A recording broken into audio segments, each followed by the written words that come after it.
Hello everyone, Shri IAS academy में आपका स्वागत है। जैसा कि आप जानते हैं कि श्री आईएएस एकेडमी ने आंसर राइटिंग सीरीज की शुरुआत की है, जिसके अंतर्गत ऑलरेडी हमारे 324 पार्ट आ चुके हैं। ये हमारा पार्ट 325 है।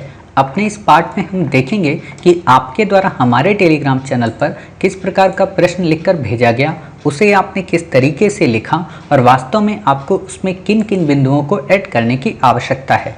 तो चलिए शुरू करते हैं। जैसा कि आप देख रहे हैं, ये प्रश्न आपके द्वारा हमारे टेलीग्राम चैनल पर लिखकर भेजा गया है। तो सबसे पहले हम आपके इस प्रश्न को पढ़ेंगे, आपके उत्तर को पढ़ेंगे और देखेंगे कि वास्तव में इसे आपने कैसे लिखा है, इसमें किन किन बिंदुओं को ऐड करने की आवश्यकता है। तो आपका प्रश्न है, सिटीजन चार्टर से आप क्या समझते हैं? ये शासन में शुचिता तथा पारदर्शिता सुनिश्चित करने में किस प्रकार महत्वपूर्ण भूमिका निभाता है? स्पष्ट करें 250 शब्दों में। आपने लिखा है, सिटीजन चार्टर एक ऐसा सामाजिक समझौता है जो कि प्रशासनिक संगठन एवं उन ग्राहकों के बीच किया जाता है जो उस संगठन से सेवाओं को प्राप्त करते हैं। इसका मौलिक उद्देश्य प्रशासनिक प्रक्रिया में जनता की भागीदारी सुनिश्चित करते हुए प्रशासनिक सेवा की गुणवत्ता को सुनिश्चित करने से है। शासन में शुचिता तथा पारदर्शिता सुनिश्चित करने में महत्वपूर्ण भूमिका निभाता है। नंबर 1, सिटीजन चार्टर कार्य संस्कृति को बेहतर बनाता है, जिसका प्रतिकूल प्रभाव भारत की सामाजिक एवं सांस्कृतिक व्यवस्था पर पड़ता है। नंबर 2, भ्रष्टाचार से निपटने के लिए कर्मचारियों के कार्यकाल में स्थायित्व और साथ ही संबंधित अधिकारियों के जन उत्तरदायित्व को सुनिश्चित करता है। नंबर 3, दक्षतापूर्ण कार्य एवं निष्ठावान सार्वजनिक सेवाओं की गुणवत्ता को प्रतिबद्ध करता है। नंबर 4, नागरिकों के शिकायत निवारण तंत्र को और यहाँ पे थोड़ा मिस्टेक हो गया है आपसे कि नागरिकों के शिकायत निवारण तंत्र को मजबूत बनाता है या सुदृढ़ बनाता है, ये और नहीं आएगा, ठीक है। हाल ही में 2011 में संसद ने नागरिक घोषणा पत्र विधेयक को स्वीकृति दी, जिसके तहत देश के हर व्यक्ति को अधिकार होगा कि उसे कोई भी सेवा एक उचित और तय सीमा में मिले। यदि सेवा से कोई शिकायत है तो उसका निपटारा भी एक निश्चित समय सीमा में हो जाए। साथ ही नागरिक घोषणा पत्र में और सुधार के प्रयास की आवश्यकता को बताते हैं, जैसे कि ये ऐसे नहीं लिखना है, यहाँ पे तो ये हो गया कि आप स्पीच जैसे दे रही हैं, ठीक है ना, कि बताते हैं, ये नहीं करना है। अभी बताएंगे आपको कैसे यहाँ पे इन शब्दों को थोड़ा और अच्छे से बताना है। नंबर 1, इस चार्टर में कठिन एवं ज़्यादा तकनीकी भाषा के बजाय सरल, सुलभ तथा स्थानीय भाषा का प्रयोग किया जाए, जिससे नागरिकों को जानकारी प्रभावी तरीके से प्राप्त हो सके। चार्टर को निर्धारित करते समय संबंधित वर्गों से विचार विमर्श करने पर बल दिया जाना चाहिए। सिटीजन चार्टर की व्यवहारिक सफलता हेतु सूचना की निरंतरता एवं अच्छी फीडबैक की प्रणाली के प्रयास किए जाने चाहिए। साथ ही सिटीजन चार्टर के प्रभावी क्रियान्वयन के तहत एक इंडेक्स बनाया जाना चाहिए और उस इंडेक्स के अंतर्गत अच्छे अंक लाने वाली संस्थाओं को चार्टर मार्क रूपी यूके के पुरस्कारों के अनुरूप पुरस्कारों की स्थापना भी की जानी चाहिए, ताकि सरकारी संगठन के बीच प्रतिस्पर्धा को बढ़ाया जा सके और जनता को बेहतर सेवाओं की आपूर्ति हो सके। सिटीजन चार्टर में पारदर्शिता लाने के लिए मीडिया एवं सिविल समाज की सकारात्मक भूमिका को बढ़ाया जाना चाहिए। भारत सरकार ने अनेक मंत्रालयों द्वारा सिटीजन चार्टर निर्मित किए तथा जनता के लिए जारी किए, जैसे तेल एवं प्राकृतिक गैस मंत्रालय, विदेश मंत्रालय आदि सम्मिलित हैं। आज लगभग 19 राज्यों में सिटीजन चार्टर को अपनाया जा चुका है। इस चार्टर में नागरिकों की भागीदारी पर बल दिया जाता तथा चार्टर को सफल बनाने के लिए संगठन में पारदर्शिता होनी चाहिए। साथ ही संगठन के द्वारा नागरिकों के विश्वास को जीतने हेतु भी कार्य करने का प्रयास किया जाना चाहिए। काफ़ी अच्छा आपने उत्तर लिखा है, लेकिन बात वही है कि इस उत्तर में आपने लगभग हर एक चीज़ डाल दी है, यानी कि काफ़ी गहनतापूर्वक आपने इसमें सूचनाओं को संकलित कर दिया है। लेकिन जब आप यूपीएससी में आंसर लिखेंगे ना, तो अभी तो ये सिंगल आंसर है, तो इसलिए आपने इसमें इतनी गहनता वाली बातें डाल दी हैं, जो कि बुरी नहीं है। लेकिन जब आप यूपीएससी में उत्तर लिखेंगी तो इतनी गहन बातें आप वहाँ पर नहीं लिख पाएंगे, ठीक है। तो इसको बिल्कुल सामान्य भाषा में आपको लिखना है। सामान्य भाषा का मतलब क्या होता है कि सामान्य रूप से आप बता दें कि सिटीजन चार्टर क्या होता है। नंबर 2 पे ये बता दें कि कैसे शुचिता तथा पारदर्शिता को सुनिश्चित करता है। नंबर 3 पर बता दें इसकी शुचिता और शुद्धता में आने वाली समस्याओं को कैसे दूर किया जा सकता है। नंबर 4 पे बता दें सरकार ने क्या किया और किस तरीके से अन्य उपाय अपनाए जा सकते हैं, और निष्कर्ष दे देना है, ठीक है। ज़्यादा आप अगर इसमें गहन बताने लगेंगी तो वास्तव में फिर ये एक पूरा होलिस्टिक टॉपिक हो गया, या कहें कि एक तरीके का एसे का आधा भाई हो गया, ठीक है। तो ऐसा नहीं करना है। मतलब वर्ड लिमिट भी हमारी ना बढ़े और हमारे जो अंक हैं वो भी ना कटें। क्योंकि होता कई बार क्या है कि जो टॉपिक हमें आता है यूपीएससी में, हम उसको काफ़ी ज़्यादा डिटेल में लिख देते हैं, बट उसी के समकक्ष जो दूसरा टॉपिक होता है उस पर हम ध्यान भी नहीं दे पाते। तो उस स्पीड मार्क से आपको बचना है, ठीक है। तो वो हम अभी बताएंगे कि आपको इसको शॉर्ट में किस तरीके से लिखना है, इन्हीं से आपको कैसे संक्षिप्त करना है, मतलब पूरी स्टोरी को कैसे संक्षिप्त करना है बिना कोई एरर किए, ठीक। अब दूसरी एक और बात आती है यहाँ पे, क्या वो बात आती है कि आपने जो ये चीज़ें लिखी है ना, तो यहाँ पे तारतम्यता नहीं है। तारतम्यता का मतलब ये होता है कि जो ऊपर हमने बात कही उसका नीचे वाले पैरा से क्या संबंध है, ठीक है। उस तारतम्यता के लिए कुछ एक कंजंक्शन वर्ड होते हैं, उनको आप लिख लीजिए, ठीक है, और उनको आप दिमाग में याद कर लीजिए। जब भी आप किसी पैरा को तोड़ा करें तो वहाँ पे उनको लिख लिया करें, ठीक। अब यहाँ पे जो अच्छी बातें जो मुझे लगी, मतलब मैं जहाँ पे अभी तक जितने भी आंसर चेक किए हैं उन आंसर में अगर अच्छा कोई आंसर मिला है अभी तक में, बाकी और भी अच्छे आंसर आए हैं जिसमें हर एक चीज़ यूपीएससी के पैमाने के अनुरूप दी गई है, वो आपका आंसर है। क्यों? क्योंकि आपने क्या किया यहाँ पे, एक तो सबसे पहली बात आपने ये ट्रिक अपनाई है कि इतनी ये लाइन छोड़ के आपने लिखा, ठीक है। दूसरी बात क्या है कि आपके शब्द यहाँ से यहाँ तक पूरे सीमित हैं। तीसरी बात यह है कि आपके एक पैरा में लगभग 7 से 6 वर्ड हैं, ठीक है, 6 या 7 या 8, इससे ज़्यादा नहीं है, जो कि यूपीएससी कहती है कि इतने ही होने चाहिए। तीसरी इंपॉर्टेंट जो खास बात है वो ये पैरा को चेंज करने की, छोटे छोटे पैरा में टुकड़ों में बताना और पॉइंट फॉर्म को काफ़ी अच्छे ढंग से प्रेजेंट करना। क्लियर? चौथी बात आपकी है कि पैरा जहां वो पॉइंट खत्म हुआ वहीं से पैरा की शुरुआत, ठीक है, नहीं तो कई बच्चे यहां से शुरू करते हैं। फिर है आपका अधिकांश चीज़ों को पॉइंट फॉर्म में बताना, ठीक है, और लास्ट में यहाँ पे आपकी जो बातें हैं वर्ल्ड से कनेक्ट करना और बिल्कुल टुकड़ों में पैराग्राफ को करके अपना निष्कर्ष देना। ये रेयर किसी के आंसर में इतनी खूबियाँ एक साथ नहीं मिली। और जो सबसे इम्पोर्टेंट खूबी थी वो क्या कि अंडरलाइन करना इम्पोर्टेंट बातों पर, ताकि एग्जामिनर का ध्यान इंडेक्स पर जाए, चार्टर मार्क पे जाए, यूके के पुरस्कार पे जाए, मीडिया पे जाए, ठीक है, तेल प्राकृतिक गैस पे जाए, विदेश मंत्रालय पे जाए, 19 राज्यों में जाए। तो जो भी बच्चे पहली बार आंसर देख रहे हैं तो उनको ये पता होना चाहिए कि हम आपको इस लेवल से भी 2 कदम और आगे ले जाएंगे। 2 कदम आगे का मतलब क्या कि हम ये चीज़ें तो आपको आगे चलकर सिखाते ही हैं जैसे जैसे आप उत्तर बेहतरीन करते जाते हैं, लेकिन इसके अलावा हम आपको यहाँ पे graphic, diagram, flow chart, Venn diagram, इन सबको भी कैसे उपयोग करना है ये भी बताएंगे, ठीक है। तो हालांकि मैं इनके बारे में ज़रूर बताऊंगा अभी कि डायग्राम आप यहाँ पे कैसे यूज कर सकते हैं, क्योंकि इनका एक लेवल ऊपर ही मुझे चेक करना है, तो इसलिए यहाँ पे बताना ज़रूरी हो जाता है, ठीक है। नहीं तो ये कहेंगे बताइए आपने कुछ बताया नहीं हमारे आंसर में, ठीक है। तो यहाँ हम क्या करते हैं, सबसे पहले आपने जो लिखा है बिना इसमें कोई एरर किए इनके कंजंक्शन को सही करते हैं, ठीक है। अगर यही उत्तर लिखना हुआ तो कैसे हम अपनी भाषा को तारतम्य में लाएं। तो आपने जैसे ये लाइन लिखी ना कि इसका मौलिक उद्देश्य प्रशासनिक प्रक्रिया में जनता की भागीदारी सुनिश्चित करते हुए प्रशासनिक सेवा की गुणवत्ता को सुनिश्चित करने से है, किंतु यहाँ पे आप ये लिखिएगा कि इसका मौलिक उद्देश्य प्रशासनिक प्रक्रिया में जनता की भागीदारी सुनिश्चित करते हुए प्रशासनिक सेवा की गुणवत्ता को सुनिश्चित करने से है। वास्तव में ये प्रशासन में शुचिता तथा पारदर्शिता सुनिश्चित करती है, जिससे न केवल प्रशासन में काफ़ी या कहें कि कार्य संस्कृति में काफ़ी प्रगति होती है, बल्कि उसका सकारात्मक प्रभाव पड़ता है, जिससे वहाँ की सामाजिक सांस्कृतिक व्यवस्था भी काफ़ी अच्छे से अपना अनुकूलित भाव प्रदर्शित करती है। यह न केवल भ्रष्टाचार से निपटने के लिए कर्मचारियों के कार्यकाल में स्थायित्व लाती है तथा संबंधित अधिकारियों के प्रति जन उत्तरदायित्व को भी सुनिश्चित करती है। यह दक्षतापूर्ण कार्य तथा निष्ठावान सार्वजनिक सेवाओं की गुणवत्ता को प्रतिबद्ध करती है, तो वहीं नागरिकों के शिकायत निवारण तंत्र की ओर अधिकारियों को सुदृढ़ बनाती है। उपयुक्त बातों से स्पष्ट है, ये कंजंक्शन आपको डालना है। उपयुक्त बातों से स्पष्ट है कि सिटीजन चार्टर एक्ट काफ़ी प्रासंगिक है, अतः इसमें सरकार को कई उपाय और अपनाकर इसे एक तरीके से समग्र रूप से लागू करने की आवश्यकता है। हालिया घटनाक्रम में देखा गया है कि 2011 में संसद ने, अब आपको बताना है ना, तो इससे टुकड़ा नहीं लगेगा, नहीं तो एग्जामिनर को यहाँ लगता कि ये आपने बताया और फिर आपने दूसरी बात कहीं से शुरू कर दी। मज़ा नहीं आ पाएगा। ठीक, तो आपको एक ये ऐड करना है। फिर आपको यहाँ क्या करना है, अभी हम अपना वाला बताएंगे, अभी तो आप ही को सही कर रहे हैं, अभी हम इसको कैसे लिखेंगे वहाँ बताते हैं। ठीक, तो अभी हम आपको बता रहे थे, अब यहाँ से कैसे आपको इन लाइन को लिंक करना है।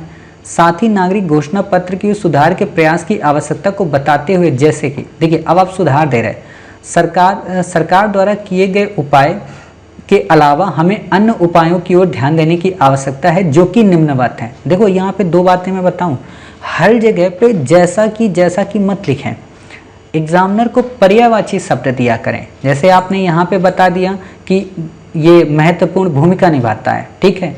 फिर आपने यहाँ पे क्या बता दिया कि आवश्यकता को बताते हैं जो कि निम्नवत है, ये बता दिया। फिर आपने मान लीजिए अगला कोई क्वेश्चन लिखा, ये हो गया मान लीजिए क्वेश्चन, अगला कोई क्वेश्चन लिखा तो वहाँ निम्नवत मत लाइए, वहाँ पे क्या कीजिए, वहाँ निम्नांकित कीजिए, ठीक है। और वहाँ भी अगर निम्नांकित हो गया, फिर अगला कोई क्वेश्चन आया तो फिर वहाँ अधोलिखित कीजिए। फिर अगला कोई क्वेश्चन आया तो अग्रणी लिखिए, ठीक है। फिर अगला क्वेश्चन आया तो अग्रलिखित लिखिए। मतलब क्या है कि जैसा वर्ड है ना, एग्जाम्पल वाला वर्ड, उदाहरण वाला वर्ड को लगभग 20 से 25 पर्यायवाचियों में लिख दीजिए। अर्थात जब आप पूरे यूपीएससी के पेपर को 20 को लिखें तो उन 20 में 20 पर्यायवाची हों। और यही कहा जाता है कि हिंदी मीडियम वाले अगर बच्चे पर्यायवाची का उपयोग करने लगें तो उनका उत्तर काफ़ी बेहतरीन हो जाएगा। रीज़न ये है कि जो इंग्लिश मीडियम वाले बच्चे हैं वो काफ़ी अच्छे से सिनोनिम्स का उपयोग करते हैं। वो हर एक शब्द को हम लोग जैसे गुड लिखते हैं, बेस्ट लिखते हैं, बेटर लिखते हैं, वो हमेशा वर्ड को चेंज करते रहते हैं, तो उनके उत्तर में काफ़ी बेहतरीन आ जाती है। वही आपको करना है, आप बार बार शब्दावलियों को चेंज करती रहिए, ठीक है। तो आप ये बातें समझ गए कि आपको इसको किस तरीके से करना है। जब आपका ये हो गया, मान लीजिए यहाँ पे ख़त्म हो गया, ठीक है, ये प्रयास किए जाने चाहिए, ठीक है। अगर अभी यहाँ पे प्रयास किए जाने चाहिए हो गया, सुझाव आपने बता दिए। उपयुक्त अगर प्रयास सार्थक हो जाते हैं तो इससे न केवल हम चार्टर मार्क के रूप में, सॉरी यहाँ पे ये चीज़ें आपको वहाँ पे ही डालना है, ऊपर ही डालना है, प्रयासों में ही, ठीक है। फिर आप यहाँ पे लिखिए कि उपयुक्त बातों से स्पष्ट है कि अगर इतने प्रयास संभव हो जाते हैं तो इससे न केवल हम सिटीजन चार्टर के माध्यम से समाज में सकारात्मक भूमिका को निर्वहन कर सकते हैं, बल्कि मीडिया के सहयोग के माध्यम से इसकी प्रासंगिकता को न्यायचितता प्रदान कर सकते हैं। यह न केवल नए भारत के गठन के लिए आवश्यक होगा, बल्कि प्रशासन को प्रोएक्टिव बनाने की दिशा में भी काफ़ी सहकारी होगा। ऐसे आप बता सकते हैं, तो इससे आपका उत्तर और बेहतरीन हो जाएगा। अब ये जितनी बातें हैं, 19 राज्यों में अभी सिटीजन चार्टर को अपनाया गया है, ये जितनी भी बातें हैं या मीडिया की जो बातें हैं, इन सबको आप कहाँ बताएंगे? इन सबको बताएंगे यहाँ पे, ये इस जगह पे, कि ये जो शिकायतें हैं ना, यहाँ पे आप बताएंगे कि मीडिया को ऐसा करना चाहिए या 19 राज्यों के अपेक्षा समग्र रूप से इसे लागू करना चाहिए, ऐसे आप बताएंगे, ठीक है।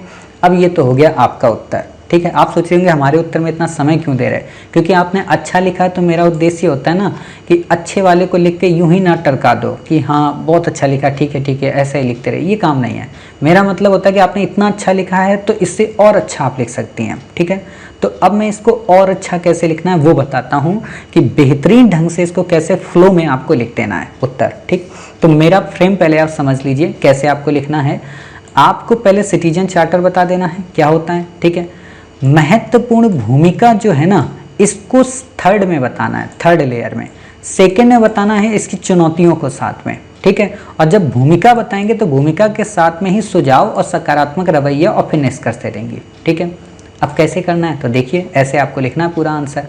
तो जैसा कि आप ये देख रही हैं, आपको ऐसे लिखना है कि सिटीजन चार्टर एक ऐसा सामाजिक समझौता है जो कि प्रशासनिक संगठन व उन नागरिकों के बीच मध्य किया जाता है। बीच देखो मैंने नहीं लिखा, मध्य, उन नागरिकों के मध्य या उन ग्राहकों के मध्य किया जाता है जो उस संगठन से सेवाओं को प्राप्त करते हैं। इसका मुख्य उद्देश्य प्रशासनिक प्रक्रिया में जनता की भागीदारी को सुनिश्चित करते हुए प्रशासनिक सेवा की गुणवत्ता को सुनिश्चितता प्रदान करना है। किंतु हालिया घटनाक्रम में कई सारी इसमें चुनौतियां देखने को मिली हैं जो कि निम्नवत हैं, ठीक है। अब नंबर 1 बताइए जो कि निम्नवत हैं। नंबर 1, इसकी भाषा कठिन व ज़्यादा तकनीकी है, अतः इसे सरल व सुलभ बनाने की आवश्यकता है। नंबर 2, इसमें निर्धारित जो पक्ष हैं उनके साथ विचार विमर्श का अभाव देखने को मिला। नंबर 3, ये न केवल व्यवहारिक सफलता है तो सूचना की निरंतरता में बाधक का काम कर रही है, या सूचना की निरंतरता को उतनी सही से प्रदान नहीं कर पा रही, बल्कि फीडबैक में भी ये काफ़ी पीछे है। इसके अलावा मीडिया का भी इसके प्रति काफ़ी उदासीन रवैया है। नंबर 4, ये भारत के समग्र राज्यों में लागू नहीं है, अर्थात ये केवल 19 राज्यों में अभी तक लागू किया जा सका है। ठीक है, उपयुक्त कमियों को ध्यान में रखते हुए अब बताइए, ये कमियां हो गई ना, अब यहाँ पे दिमाग लगाइए। उपयुक्त कमियों को ध्यान में रखते हुए स्पष्ट हो जाता है कि अगर हमें इसकी शुचिता व पारदर्शिता को सुनिश्चित करना है तो इसमें हमें कई सारे सुधारात्मक रवैये अपनाने होंगे, कारण इसकी भूमिका को हम न्यायचित्ता प्रदान कर सकें, क्योंकि ये न केवल किसी भी संगठन की कार्य संस्कृति को बेहतर बनाता है, बल्कि इसका प्रतिकूल प्रभाव भारत की सामाजिक व सांस्कृतिक व्यवस्था पर पड़ता है। कारण ये न केवल भ्रष्टाचार से निपटने के लिए कर्मचारियों के कार्यकाल में स्थायित्व और संबंधित अधिकारियों व अधीनस्थ अधिकारियों को जन उत्तरदायित्व के रूप में सुनिश्चित कराता है, तथा दक्षतापूर्ण कार्य तथा निष्ठावान सार्वजनिक सेवाओं की गुणवत्ता के प्रति प्रतिबद्ध करता है। यह न केवल नागरिकों के लिए एक शिकायत निवारण तंत्र के रूप में सहायक की भूमिका का निर्वहन करता है, बल्कि एक प्रोएक्टिव गवर्नेंस को भी प्रमोट करता है। प्रोएक्टिव लिखेंगे, प्रमोट लिखेंगे, प्रोएक्टिव हिंदी में ही लिखेंगे, ठीक है ना, इंग्लिश में नहीं लिखेंगे। प्रोएक्टिव और प्रमोट, क्योंकि पीपी ये मिलेंगे आपस में। मोदी जी नहीं करते हैं कि अधिकांश 3D मिला दिया, कभी 2D मिला दिया, तो आप ये चीज़ बताएंगे। अब आपने ये बता दिया अब कि इससे ये फायदे हो सकते हैं। हाल ही में सरकार में, अब आप ये वर्ड उपयोग कीजिए नए उसमें, क्योंकि ये इससे मैच कर रहा है। ठीक है, अब आप बताइए कि हाल ही में सरकार ने अपनी संसद में 2011 में नागरिक घोषणा पत्र विधेयक को स्वीकृति दी थी, जिसके अंतर्गत कई सारे रिफॉर्म किए गए, अर्थात इसमें ये कहा गया कि स्थानीय भाषा का इसमें उपयोग किया जाएगा। अब देखो, दिमाग लगाओ, अब आपने एग्जामिनर को क्या किया कि लास्ट अपने पैरा से उसको पहले वाले पैरा में लिंक करा दिया। क्यों? क्योंकि पहले में तो आपने यही कमियां बताई थी ना, क्योंकि चार्टर कठिन है, ज़्यादा तकनीकी भाषा है।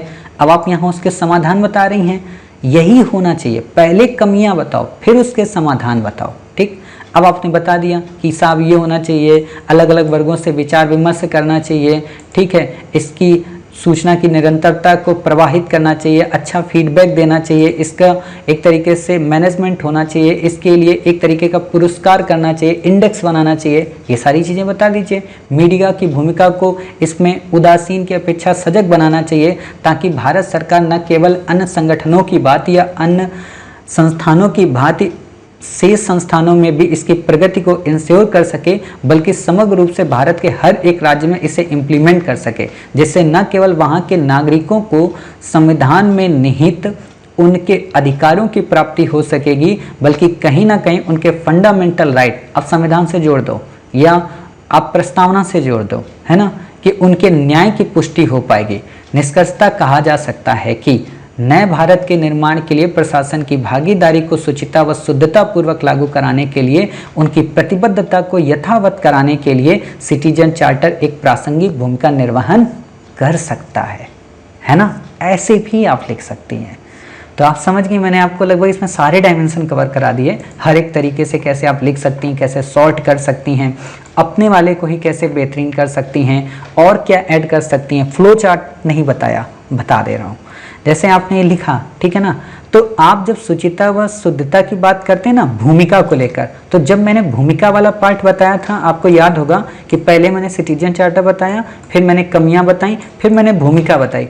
तो भूमिका वाला जहां आप लिखेंगी, जैसे सपोज कीजिए कि आपका ये पेज है, ठीक है, आपने यहाँ ये बता दिया, यहाँ आपने कमियां बता दी, ठीक है, अब यहाँ आप भूमिका लिखेंगी तो 2 से 3 लाइन आप यहाँ पे तो लिख दें सामान्य तौर पर जो बताया।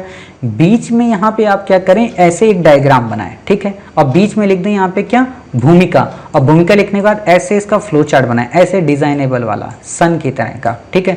अब भूमिका में यहाँ पे लिख दें प्रशासनिक उत्तरदायित्व, ठीक है, आप यहाँ पे लिख दें जन भागीदारी, ठीक है, कार्य संस्कृति अनुकूल रूप से प्रभावित, ठीक है, उत्तरदायित्व की प्रणाली, ऐसे आप लिख दें। तो एग्जामिनर जानती है क्या होगा, एग्जामिनर आपकी फिर उस भूमिका वाले पैराग्राफ को, यानी कि ये जो पैरा आपने लिखा है ना, ये 1 2 3 4 और आपका ये 4 पॉइंट, इनको नहीं पढ़ेगा, ये केवल 4 पॉइंट यहाँ पे देख लेगा। और दूसरी इंपॉर्टेंट बात क्या होगी ना, सजावट करने से आपका उत्तर और बेहतर हो जाएगा।